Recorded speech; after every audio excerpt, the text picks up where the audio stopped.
জানি না আমি আবার কি করব। তুমি তো মহা বিপদে ফেলে দিলা আমাকে। কিসে? তুমি সবসময় আমাকে বিপদে ফেলে দাও, কিন্তু বিপদ থেকে উদ্ধার করো না।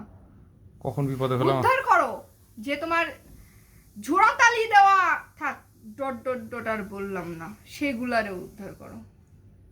কি হয়েছে তোমার? এত আনন্দ কেন তোমার? আনন্দ এই কারণে যে আমার হাজবেন্ড এখন আমার কথা শোনে, আমি যা বলি তাই শোনে, আর আমার হাজবেন্ড এখন নিজের ভালোটা বুঝতে শিখছে। এই উপলক্ষে আমি একটা বিরিয়ানি পার্টি দিব।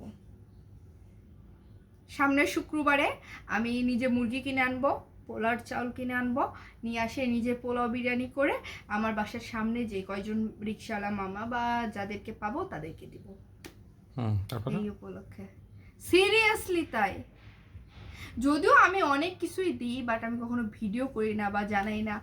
আবার দেখা যায় যে আমি সবার আগে নিজের বাড়ির আশেপাশের লোকজনদেরকে বেশি সাহায্য করি, যার কারণে আমি ভিডিও করি না। কারণ আমি তো চাই না তাদেরকে সবাই চিনে, তাদেরকে ক্যামেরার সামনে এনে আমি তাদের নিজেদেরকে মানে একটা ইসস্ত বোধের মধ্যে ফেলতে চাই না। মানে আমি বলতে চাচ্ছি যে তারা যেন আনইজি ফিল না করে, এ কারণে আমি কখনো ভিডিও করি না। আমি আগে আমার বাড়ির আশেপাশে যারা আছে, যারা এক্স্যাক্টলি অনেকে আছে কি মানুষের কাছে হাত পাততে পারে, বা রাস্তায় অনেক ফকির মিসকিন আছে যে তারা ভিক্ষা করে, তাই না, বা সাহায্য চায়।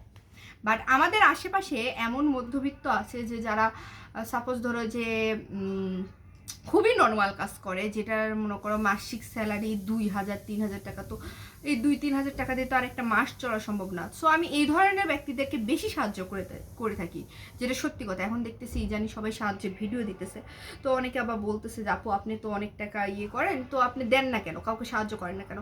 তো আমি তাদেরকে বোঝার ক্ষেত্রে আমি এটাই বলতেছি যে আমি আসলে এমন এমন ব্যক্তিদেরকে দিই যে আসলে তাদেরকে ভিডিওতে নিতে পারবো না, আর আমি নিতেও চাই না। কারণ তাদের নিজেরা একটা পরিবারের মতো আশেপাশে চলাচল করে। সো আমার ভিডিওটা আমার এলাকার সবাই দেখে, মানে সবাই দেখে প্রায়। তো তাদের সামনে যখন ওই ব্যক্তিটা যাবে তখন মানে একটু অন্যরকম হবে, বা সে নিজেকে একটু অন্যরকম ভাবতে পারে যে ইস আমি একটা সাহায্য নিছি এবং আমাকে ভিডিও করতেছে। এই কারণে আর কি আমি ওনাদের কখনো ভিডিও করি না। আর যেটা নর্মালি ফুটপাতে যেটা হয়ে থাকে সেটা আসলে সবাইকে তো চেনে না, হাজার হাজার মানুষ, সেক্ষেত্রে কোনো একটা সমস্যা হয় না। সো এটাই বলতেছি। আর এই দিক থেকে আমার হাজবেন্ডের এত উন্নতি হয়েছে, আমি এই মনের খুশিতে সামনের শুক্রবারে আমি নিজে পোলাও বিরিয়ানি করে খাওয়াবো। আর আমার কি উন্নতি? তুমি নিজের ভালোটা নিজে বুঝতে শিখছো। আমি কখন বুঝিনি? আগে তো বুঝতা না, খয়রাত করে বেড়াইতা সবাই রে। খয়রাত বুঝো? না। বুঝো না? এটা অবশ্য আমাদের এলাকার ভাষা। এটা এলাকার ভাষা মানে কি, তোমরা খয়রাত আমি খয়রাত করে পাঠাতাম? হ্যাঁ। কেমনে? তুমি খয়রাত করো না সবাই রে? খয়রাত করা মানে তো মানে সাহায্য নেওয়া না, খয়রাত করো। খয়রাত নেও মানে নেও। হ্যাঁ। আর আমি বলছি খয়রাত করো মানে কি, করো মানে কি? তাতে স্বজনকে দেওয়া লাগবে না? হুফ, এই মাথাটা গরম করো না, কুল থাকতে দাও, বুঝছো? মাথাটা গরম করে নিও না, এমনি গরমকাল।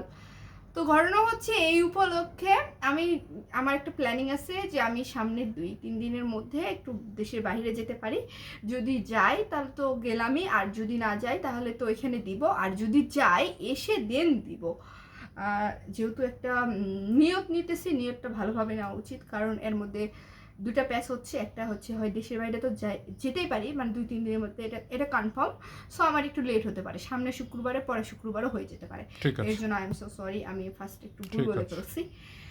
সো ঠিক আছে, কি তোমার জন্য আমি এত কিছু করতেছি, তুমি আমার জন্য কি করতেছো?